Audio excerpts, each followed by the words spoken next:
अस्सलाम वालेकुम। मैं हूं फायजा और आप देख रहे हैं फायजा किचन। और आज मैं आपके साथ शेयर करने जा रही हूं खट्टी मीठी सी खुबानी और इमली की चटनी। आपको पता है ये बहुत ही मजेदार सी और यमी सी ये चटनी होती है। तो चलें स्टार्ट करते हैं। इमली और खुबानी की चटनी बनाने के लिए इमली मैंने लिया आधा पाव और खुबानी मैंने लिया 1 पाव, और इन दोनों को 1-1 घंटे के लिए मैंने भिगो के रख दिया था। और इस खट्टी मीठी सी चटनी में जो मैं स्पाइसेस यूज कर रही हूँ वो है काली मिर्च का पाउडर, 1/2 टीस्पून नमक, 1/2 टीस्पून लाल मिर्च, 1/2 टीस्पून जीरा पाउडर, 1 टीस्पून और 3 टेबलस्पून मैं चीनी का इस्तेमाल कर रही हूँ।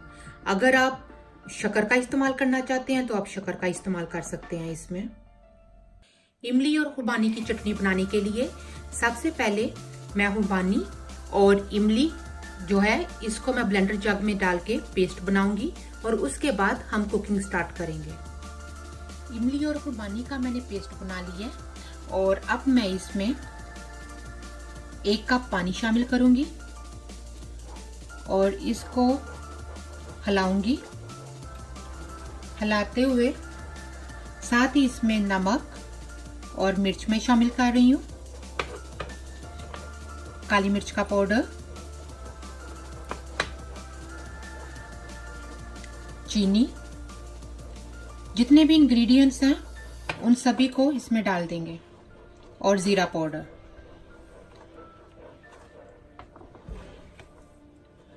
अब सभी इंग्रेडिएंट्स मैंने इसमें शामिल कर दिए और अब बस इसको हल्की सी आंच पर हमने पकने के लिए रख देना है इस चटनी को।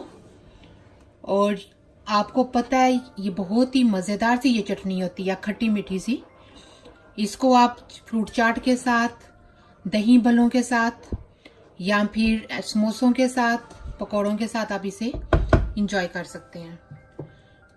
अब इसके ऊपर मैं ढक्कन दूंगी और इस चटनी को हम पकने के लिए रख देंगे। जब चटनी गाढ़ी होगी तो फिर हम इसको डिश आउट कर लेंगे।